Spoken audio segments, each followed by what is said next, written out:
Hi, I'm Pam Hiller, AccuQuilt's cutting expert. And I'm Erica Botker, AccuQuilt's creativity expert. Now, the log cabin block is not only one of my favorite shapes, but is truly a classic block. It is, and AccuQuilt is always trying to think outside of the box and find new modern ways to recreate those traditional favorite blocks. Now, the perfect example is the Go Curved log cabin die. This innovative die allows you to cut and sew a log cabin die, but with a new twist. Here is our curved log cabin die, and it finishes to 9 inches. And then here's a traditional log cabin block, and we have a die for that by Leslie Main, and it cuts all the pieces you need to make up to a 12-inch block. Right. Which I think is super cool. And it's one of our most popular, it's always been since it came out, one of our most popular dies. Right. And just like with our traditional log cabin die, you don't have to use all the pieces. Right. So here's a smaller version. Right, exactly. It's so flexible. All right, so Erica, let's talk about this die. So yes. 2 sections. Traditionally, it's light and dark. Right. So how wide are these strips? So these are going to cut at 1.5 inches, and that means they'll finish at 1 inch. Okay. And the other logs are going to cut at 1 inch and finish at 1/2 inch. Now, what is that going to do to us? Well, it's going to create that curve illusion without sewing those curves. Isn't that amazing? It really is. I just love that. It's so I just fun. love that. Now, each die is screen printed to help you keep track of your pieces, and the die is divided into light and dark. Right. Right? Okay, so watch this. Now, Erica, And there's no right or wrong. So you can make your light or your dark the wider or the narrower. It doesn't really matter. Right. But what is important when you're cutting your fabric and laying it down? Lengthwise grain. Yeah, how come? Because we have so many crosswise blades. So you want to be sure that you're lining your lengthwise grain or your selvage edge, if you will, up with nice and tight. that long edge of the die blade. Right. And each of the shapes are numbered. Yes. 1 through 20, 2, 3, 23, there we go. And there are blades here along the way so that it's going to cut all the sections. Yes. So here is kind of my pro tip. I mean, feel free to cut all your pieces. Just keep track of them. Right. And Erica and I in the past have used like Ziploc bags. We've used little trays to keep track of our pieces, kind of whatever you want. But I'm going to tell you the easiest thing to do is sew 2 blocks at a time. Yes. Because then you can chain piece and press. Chain piece and press. So I'm going to chain piece and you're going to press. There we go. All right, so I have 2 layers here. Okay. And I have 2 layers here, all on the lengthwise grain. Okay. And you're going to want a 10 by 24 cutting mat. Look how easy this is. Yes. Now I can be prepping fabric to cut for the next one.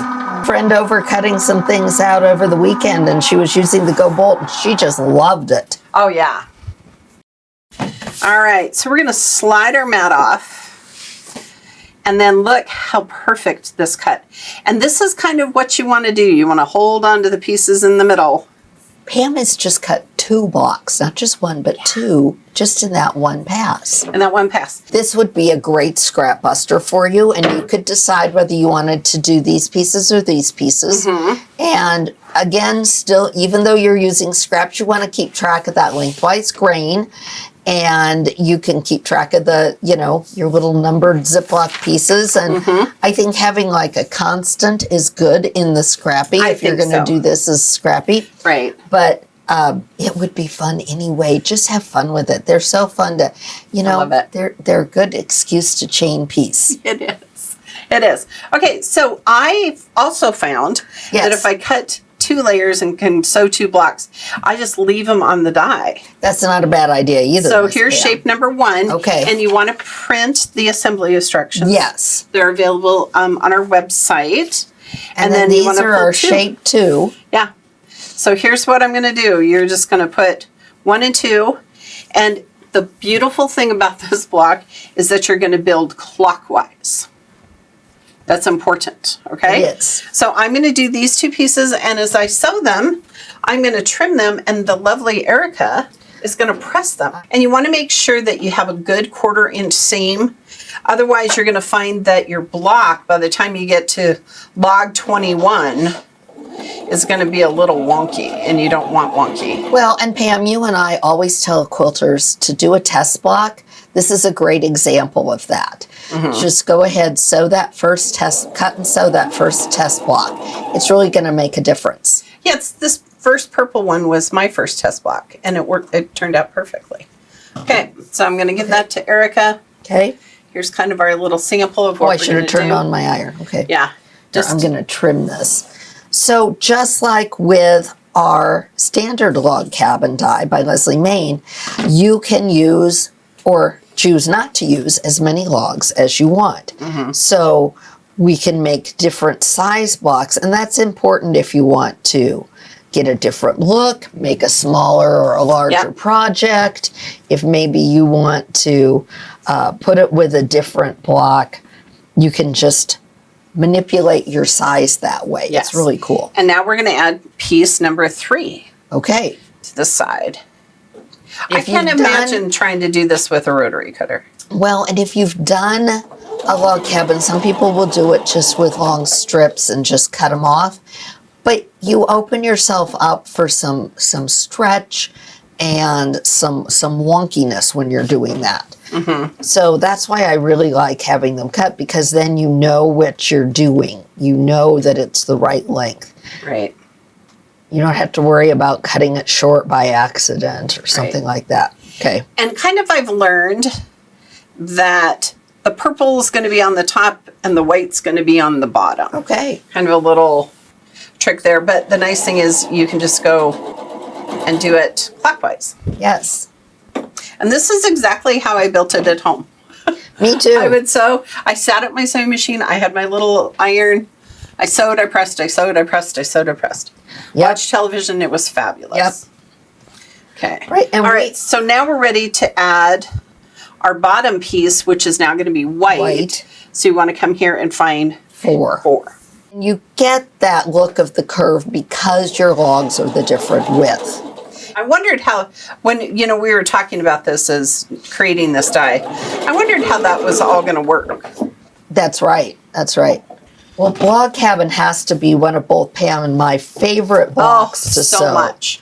Just because it's I don't know, very relaxing. It is. It's just cut and sew, cut and sew. But you get such press and great sew. results. And I think the log cabin block is one of those blocks that people who even aren't quilters will go, oh, that's a log cabin quilt. Even if they're not, don't know any other quilt block, they probably know the log cabin block. Right. So this is going to really send those people over the edge because they're going to go, what? And Erica, where can our viewers get our log So cabin? this die is available from AccuQuilt.com, of course, but you can also get it from your local AccuQuilt dealer. And we have a store locator on our website. If you go to the top right-hand corner of AccuQuilt.com, there is a store locator. You can go in and you can put your zip code. You can search up to a 200-mile radius for dealers in your area. So that's a great tool and resource that's available for you. And remember to have your block assembly directions. Those are going to be on the packaging, but you can also download them for free on the items page on the website. And that'll include the coloring page as well. And I love the fact that we have the coloring page because it kind of allows you to maybe audition some fabrics that you aren't. I get that it's low tech, but there's something about that with quilting that just works coloring. for me. Yeah. All right. Got some amazing samples to show off Super as well. excited about this. Okay. So really you can see how simply this is going to go. You know, I have heard of so many people who started quilting by wanting to make a log cabin quilt. I'm one of those people. And they get discouraged because it's so difficult, and had they had a die to cut it, man, they would have had such a better experience and probably would still be quilters.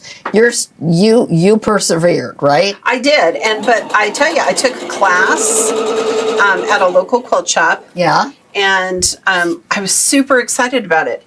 I think also we didn't cut them on the lengthwise grain. You know, it does make a difference. It does, because then you kind of get that bias stretchy stuff.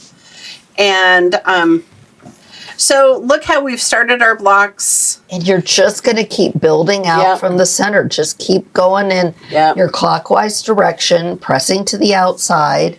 So it's really important to keep track of your pieces. But look, this is how you know. See, I knew that this was wrong. Because it didn't fit right. Didn't fit right. Yeah. Right? And so, Erica, you loved this little 4.5-inch block. I really did. I can see some real design possibilities because if you were to put 4 of those together, you're going to get that real curved effect. So there's just so many options. Think about and putting 4 of those together. If you have an 8-inch block, Yes. think about all the other 8-inch blocks you Right. can use with it. Right. One of our great samples we're going to show you includes other blocks. Yes, which It's I think really is super fun. All right. So shall we show them our trunk show? I think we should. I think we should. You want to start with the one behind us? Yes, let's Okay. do this. So behind us we have the Go Modern Lily wall hanging. Right. And so this one is super cool because it has shades of pink and shades of green. And so the artist, the quilter, laid different shades of colors over those strips Right. as she cut them and then sewed them together to create this beautiful look. I just think it's beautiful. So it's kind of a combination of the curved log cabin and the ombre look with the colors that really gives you such a great look. And this is super cool because it has waves, right? It does. Okay, so the next one up is the Go Radiant Cabins Throw Quilt. And this one is made by Susie Webster of Webster Quilts, and she's used Island Batik fabrics Let me show on you this. And this is the Go Radiant Cabins Throw Quilt. So look, here we've got the dark is the wider logs, the light is the narrow ones, and it gives that circular effect. And then look at the scallop that we get around the outside. Isn't that so it's all fun? about color and placement. It's so fun. I love it. I do too. I love it. And again, it's scrappy. You know, it's different shades of blue. It's that ombre kind of look. I love it. Okay, do you have another one over there? I do. I've got a couple more. So this is the Go Modern Cabin Throw Quilt. And this one's again by Susie Webster. She's again used Island Batiks. But look how fun and how completely different this is. So different. You know, when I saw this, I thought, wow, Susie was super smart to just kind of change up the layout, right? So what she did was set these on point, and then she used the setting triangles die, Right. the 9-inch finish setting triangles die. We'll talk about it here. We can lay it down. So here's a block, Right? and then here's setting triangles, and here's setting triangles and setting triangles. And this is a block that she cut just with the 9-inch square. Right. So I think that how you place the shapes is just amazing. And the thing I really liked about it was that you can just use, again, different colors. Right. She mixed the whites and the blues and the Right. reds. So she mixed it in to give that striped effect. And look, this is just all white. Yeah. And Okay. it's very much like a chevron kind of It's look. super cool. It really is. super cool. Okay. So this is the curved log cabin wall hanging. This one's by Marianne Fontana. Yeah, and Fontana Originals. Okay, look how it's combined with different blocks. So we've got Ohio Stars going on. Yes. What cube would you use to make a 9-inch Ohio Star? Well, you would use a 6-inch cube. That's right. Because an Ohio Star is a 9 patch. Typically, cube shapes are 4 patches. Right. But look, I love the fact that she, again, used a variation of colors. Right. And this quilting on it is just spectacular. It it's is. just sharp little points. I think of all of the patterns that we've had recently, I love the just thinking outside the box that our quilters Right. did. Because Right. it's a cool die. So since this block finishes, if you make the whole thing, to 9 inches, think about pairing it up with blocks made from your 9-inch cube, or in this case, your 6-inch cube to Right. make a 9 patch.